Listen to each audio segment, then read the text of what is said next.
Good morning बेटा। आज मैं लेकर आया हूं गाला का पेपर और गाला के पांचों पांच पेपर का हम लोग सॉल्यूशंस करेंगे। और आज हम लोग सेक्शन बी को लेकर आए। कौन सा? सेक्शन बी, पेपर नंबर 1 का। और हम 25 क्वेश्चन से स्टार्ट कर रहे हैं। चलो अपना देखिए, गाला का जो पहला क्वेश्चन आपको दे रखा है उसने कहा है कि find the nth term of the AP 18। देखो आपको क्वेश्चंस दे रखा है इस तरह से 18, 16.5 और आपको दे रखा है इसके साथ में 15 और आपको बोला हुआ है nth टर्म फाइंड करो। देखिए आप क्वेश्चंस गाला के 25 नंबर क्वेश्चंस को मिलाकर देखो, पेपर नंबर 1, ठीक है। और सेक्शन बी का क्वेश्चन देखो।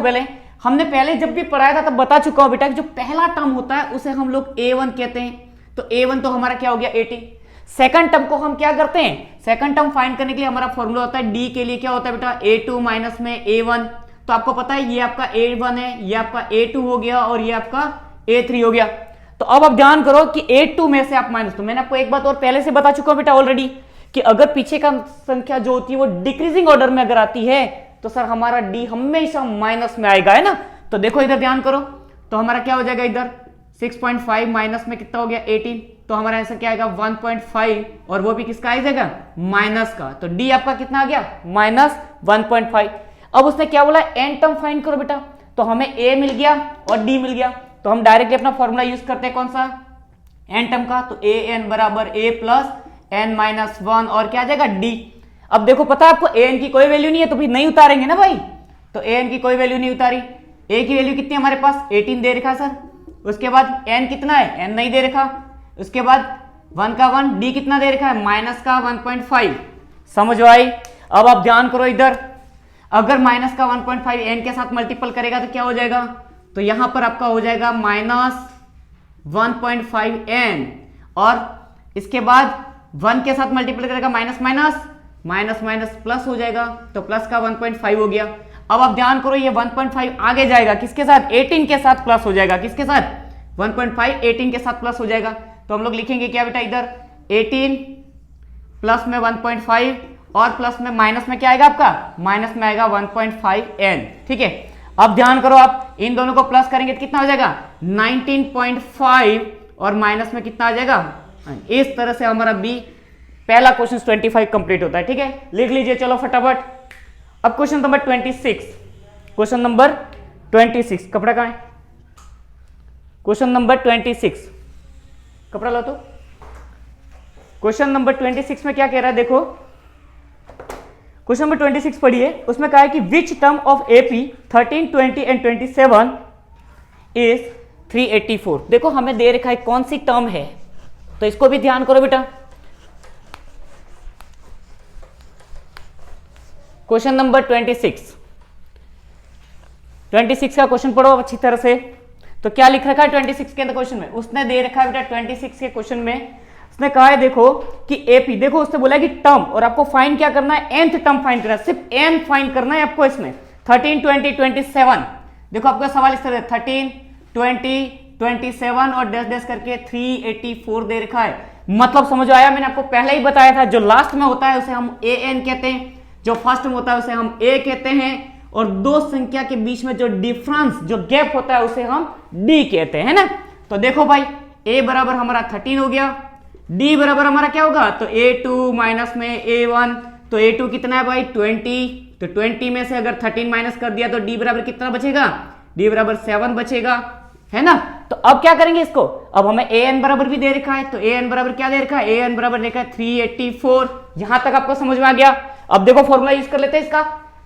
तो फॉर्मूला देखो an बराबर क्या आ जाएगा a प्लस में n माइनस 1 और d, ठीक है। अब देखो आपको दे रखा है 384 इक्वल्स टू a कितना दे रखा है 13 प्लस में n कितना है, n तो नहीं दे रखा साहब तो नहीं लिखो भाई। अब d, अरे d हमने निकाला ना भाई 7 था, है ना। अब आप ध्यान करो वापस जैसा है वैसे कैसा 384 का 4, 13 का 13, अगर 7 का n के साथ मल्टीपल होगा भाई चिपका डालो उसको तो 7n हो गया और 7 का माइनस के साथ होगा तो माइनस का 7 हो गया। अब देखो 13 प्लस के हैं और 7 किसका माइनस का, तो प्लस माइनस माइनस हो जाएगा भाई। तो बड़े की संख्या है ना, बड़े की ऑर्डर आएगा ना भाई। तो बड़े का ले दिया तो क्या हो गया 7n हो गया। अब ये 6 इधर प्लस का है, अगर इक्वल टू पार जाएगा तो क्या हो जाएगा, तो ये सर हो जाएगा 184 में से 6 माइनस हो जाएगा और 7n बचेगा। Very good. अब क्या करेंगे इसको, अब हमारा बचेगा इधर 378 है ना, 378 और 7 से डिवाइड करो उसको। अब n बाई को क्या करो, आगे निकालो, 7 बाई नीचे, तो 7 नीचे हो गया, तो 378 ऊपर। इन दोनों का डिवाइड करते ही आपका आंसर आता है 54th टर्म, मतलब n का आंसर ये हमारा आ गया कितना 54। और इस तरह से हमारा 26 नंबर का क्वेश्चन क्या हो जाता है बेटा, कंप्लीट हो जाता है। लिख लीजिए आप इसको। चलो क्वेश्चन नंबर 27।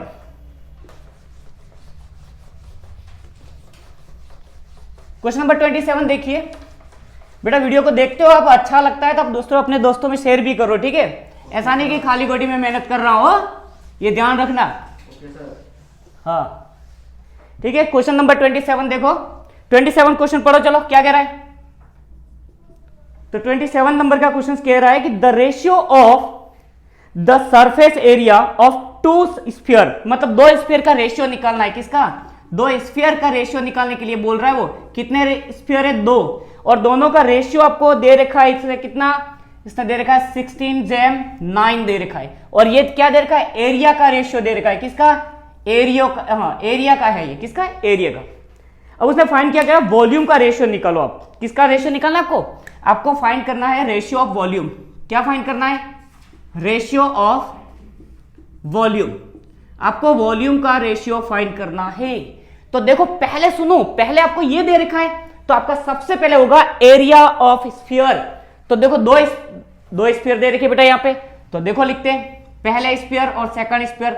तो पहले स्फीयर को क्या करेंगे, तो लिखेंगे स्फीयर का फॉर्मूला क्या होता है, तो हम लिखते हैं इधर कि area of sphere, area of sphere. तो स्फीयर का फॉर्मूला पता है, नहीं पता है, स्फीयर का फॉर्मूला होता है 4πr²। और सेकंड वाले को क्या बोलेंगे पता है, उल्टा बोलेंगे, सेकंड वाले को बोलेंगे एरिया ऑफ स्फीयर। पर इसके स्फीयर अब दोनों सेम सेम तो कर नहीं सकते ना साहब, तो हम इसको लिखेंगे 4π और r को स्क्वायर, r को बदल दिया। अब आप ध्यान करो, इधर जो सेम सेम संख्या cancel out cancel out cancel out हो गई, बचा क्या भाई इधर r² अपॉन में r², है ना, स्मॉल और बड़ा। अब देखो स्मॉल और बड़ा, पहले वाले को ऊपर दूसरे वाले को नीचे। ये जेम का मतलब होता है कि पहला बाई ऊपर रहेगा दूसरा बाई नीचे रहेगा। समझ आ गई नहीं आ गई, तो इसको उतार दीजिए 16/3 में, सॉरी 9 में उतार दो। अब आप ध्यान करो, ये दो को रूट हटाएंगे तो इन दोनों को क्या करेंगे साहब, इन दोनों को ढक देंगे ना, जैकेट पहना दो इन दोनों को। चलो सर पहना दिया, 16/9। अब जैकेट से बाहर निकाल दो तो 4/3, मतलब इन दोनों का आपका पहला आंसर यह आ गया, दोनों का एरिया का। तो अब दोनों का क्या फाइंड करना है आपको, दोनों का आपको वॉल्यूम फाइंड करना है। तो वॉल्यूम का फॉर्मूला लगा दो। तो देखो मैं वॉल्यूम का फॉर्मूला लगाता हूं कि volume of hemisphere, sorry sphere है, हम स्फीयर की बात कर रहे हैं। वॉल्यूम ऑफ स्फीयर अपॉन में क्या आएगा, वॉल्यूम ऑफ स्फीयर, भाई दोनों बार वॉल्यूम है हमारे पास, तो स्फीयर कर दिया। अब क्या करेंगे हम लोग, स्फीयर का फॉर्मूला 4/3/πr² अपॉन में 4/3/πr पे r²। कैपिटल और स्मॉल में फर्क ध्यान रखना। देखो 4/3 से 4/3 कट गया, पाई से पाई कट गया, तो बचा क्या आपके पास 4/3 अपॉन में r3 बचा। अब देखो आपकी वैल्यू क्या थी 4/3, तो 4/3 कर दो इधर, और ये वाले जो 3 थे ना, ये वाले 3 इस पे उतार दीजिए आप। तो देखो 4 को 3 बार करो 64, और 3 को 3 टाइम करो तो 27। ये आपका रेशियो आ गया 64:27। लिख लीजिए आप, फटाफट करो। चलो समझ आया बेटा यहां तक का? Yes sir. चलो ठीक है, फटाफट लिखो। लिख लिया? चलो क्वेश्चन नंबर 28। क्वेश्चन नंबर 28 क्या कह रहा है देखो, क्वेश्चन नंबर 28 में ये कह रखा है कि भाई देखो एक सिलेंडर है, उसकी रेडियस दे रखी है। क्या देखिए, एक सिलेंडर और एक कॉल, दोनों की रेडियस दे रखी है। क्या दे रखी है, दोनों की रेडियस। और उसने बोला है कि दोनों के जो वॉल्यूम्स होते हैं इनका साहब रेशियो बताओ। तो देखो पहली चीज, दोनों की रेडियस कैसी है, इक्वल है, तो हम लोग लिख देते भाई हमारे पास क्या है, एक तो सिलेंडर है और एक क्या है, कौन है। भाई दोनों की रेडियस कैसी है, तो हम लिखेंगे भाई रेडियस दोनों की इक्वल है। रेडियस कैसी है, रेडियस भी दोनों की इक्वल है, तो हम लिख देंगे साहब इक्वल रेडियस है। तो आर भी इक्वल है, एच भी इक्वल है। एच भी क्या है, एच भी इक्वल है, मतलब एच मतलब हाइट बाई हाइट भी इक्वल है। अब बोला है कि ratio, find the ratio of volume, दोनों के वॉल्यूम का रेशियो निकालो। तो देखो भाई हम लोग लिखते हैं हम लिखते हैं वॉल्यूम ऑफ स्फीयर ना वॉल्यूम ऑफ सिलेंडर।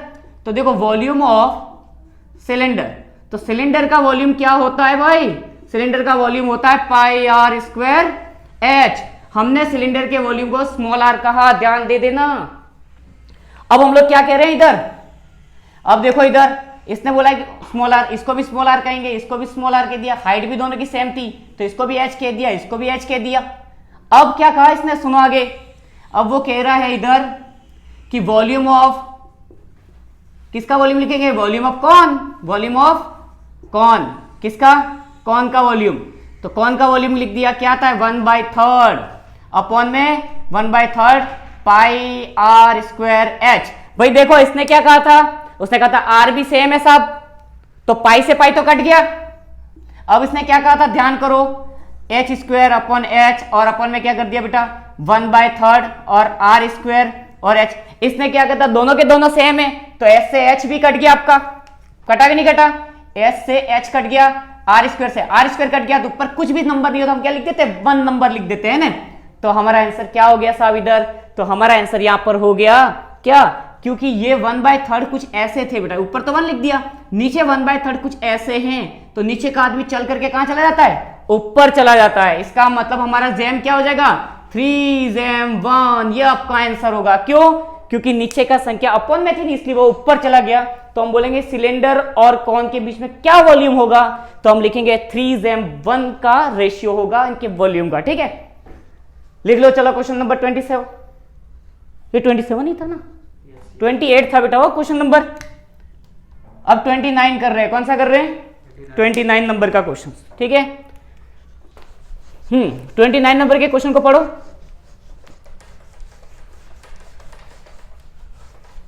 लिख लिया सबने,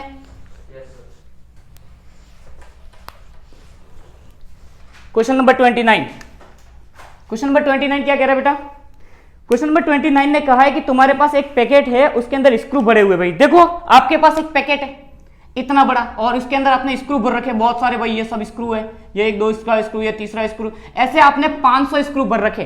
तो टोटल स्क्रू कितने हो गए भाई, टोटल स्क्रू आपके पास हो गए 500। कितने हो गए, टोटल स्क्रू कितने हो जाएंगे आपके पास, जो टोटल स्क्रू है वो आपके हो जाएंगे 500। कितने हो गए बेटा, 500 हो गए टोटल स्क्रू।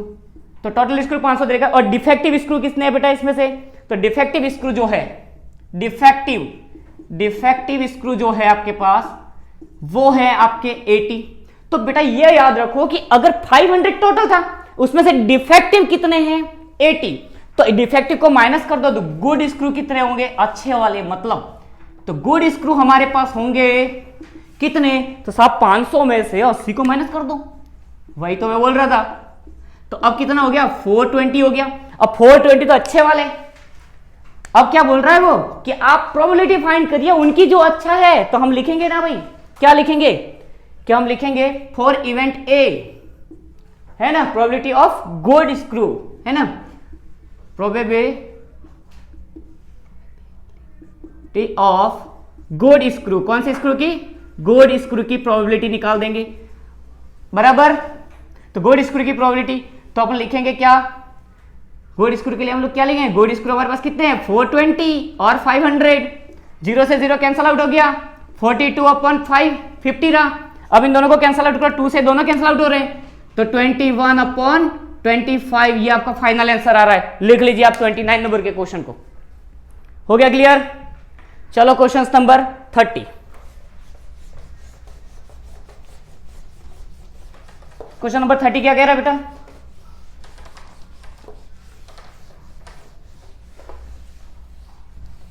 क्वेश्चन नंबर 30 देखो, 30 नंबर के क्वेश्चन में क्या कह रखा है कि हमें यहां पर बेटा जीरोस फाइंड करने, क्या फाइंड करना है, जीरो फाइंड करने, क्या फाइंड करना है, जीरोस फाइंड करने। देखो उसने कहा है कि obtain a quadratic equation, sorry quadratic polynomials for which sum and product of the 0 -3 and 2। देखो भाई आपको क्या फाइंड करना है, सम ऑफ, क्या फाइंड करना है, सम ऑफ 0, सम ऑफ 0, और फाइंड करना है आपको प्रोडक्ट ऑफ 0। क्या फाइंड करना है, तो प्रोडक्ट ऑफ 0। तो आपको दोनों दे रखे हैं इधर, आपको सम ऑफ 0 कितना दे रखा है -3, प्रोडक्ट ऑफ 0 2 दे रखा है। साहब इसका फॉर्मूला लगा दीजिए डायरेक्ट। तो देखो मैं इधर कर रहा हूं, अच्छी तरह से देख लेना आप। हम लिखेंगे सम ऑफ जीरोज, क्या लिखेंगे, सम ऑफ जीरो। पहला हमारा फॉर्मूला बेटा हम कर चुके हैं ऑलरेडी, सम ऑफ जीरोज। तो सम ऑफ जीरोज का फॉर्मूला क्या है, सब alpha plus beta minus B upon A, सामने का सामने उतार दीजिए, माइनस 3 अपॉन क्या 2, माइनस माइनस सब प्लस हो गया, इसका मतलब 3/2। इसका मतलब क्या हो गया, a बराबर आपके पास 2 आया, क्योंकि सामने सामने देखो डायरेक्टली, तो a बराबर 2 और b बराबर क्या आएगा सर 3, कितना आ जाएगा आपका इधर b बराबर, तो a बराबर 2 कैसे है, सॉरी a बराबर 1 है बेटा, हमारे पास कुछ नहीं होता है ना तो हम 1 लिखते, क्या लिख देते 1, तो a बराबर हमारे पास क्या आया 1 आ गया। ठीक है, यहां तक की क्लियर बात समझ आ गई। अब आप ध्यान करो, इसने बोला सम ऑफ प्रोडक्ट, तो देखो प्रोडक्ट ऑफ जीरोज, तो प्रोडक्ट ऑफ जीरोज का फॉर्मूला क्या है बेटा, प्रोडक्ट ऑफ फॉर्मूला जीरो आना तो चाहिए ना फॉर्मूला भाई, तो फॉर्मूला है c/a, क्या c/a, c कांस्टेंट होता है भाई। तो देखो इधर 2 और नीचे कोई नंबर नहीं है तो 1, हमने क्या कहा था जब पढ़ाया था तब मैंने तब कहा था कि सीधी सीधी लाइन में तो हम लोग जीरोस को देखते हैं, पर क्रॉस में किसको देखते हैं, प्रोडक्ट को। तो देखो भाई इसको क्रॉस में देख लेते हैं, तो क्या आ जाएगा c × 1 इक्वल टू में a × 2, तो a का 2 के साथ मल्टीपल करोगे भाई तो क्या आएगा, c का 1 के साथ मल्टीपल मतलब c, और a का 2 के साथ मल्टीपल मतलब 2a। अब a की वैल्यू पुट करो, a की वैल्यू साहब हमारे पास 1 है, तो a की जगह पे 1 रखते ही आपका c बराबर आंसर क्या आ गया, c बराबर आपका आंसर 2 आ गया कि नहीं आ गया। अब इसे क्वाड्रेटिक इक्वेशंस में रखो, जो स्टैंडर्ड इक्वेशन है, आपको c की वैल्यू मिल गई, आपको b की वैल्यू मिल गई और आपको a की भी वैल्यू मिल गई। ठीक है, तो स्टैंडर्ड इक्वेशन क्या है, सब a² plus bx plus c equals to 0, यही तो स्टैंडर्ड इक्वेशन है ना। अब देखो a की वैल्यू, सर a की वैल्यू तो 1 है, तो चलो भाई 1 पुट कर लीजिए, उसके बाद क्या कर देंगे x², अरे चलो भाई b की वैल्यू क्या है, b की वैल्यू 3 है, तो b की वैल्यू 3 पुट कर दी, कितनी पुट कर दी 3 पुट कर दी है ना, तो b की वैल्यू 3 और इसके साथ में क्या लगा देंगे x तो लगेगा भाई, खानदानी है, और क्या फिर प्लस c की वैल्यू क्या दे रखी है सर, c की वैल्यू 2 आई है, तो 2 लिख दी इक्वल टू 0 हो गया। अब इस इक्वेशन को पुट कर दो रियल में, तो हो जाएगा देखो 1 का मल्टीपल x के साथ करे तो कोई फर्क नहीं ना, तो x² फिर 3x और फिर 2, ये आपका आंसर कंप्लीटली आ गया। ठीक है, इस तरह से हमें ये क्वेश्चन करना था, और आप लिख लीजिए, चलो फटाफट लिख लिया। चलो क्वेश्चन नंबर 31,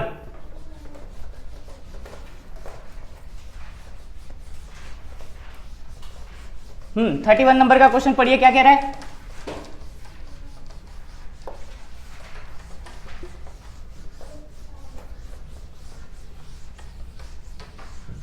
क्वेश्चन नंबर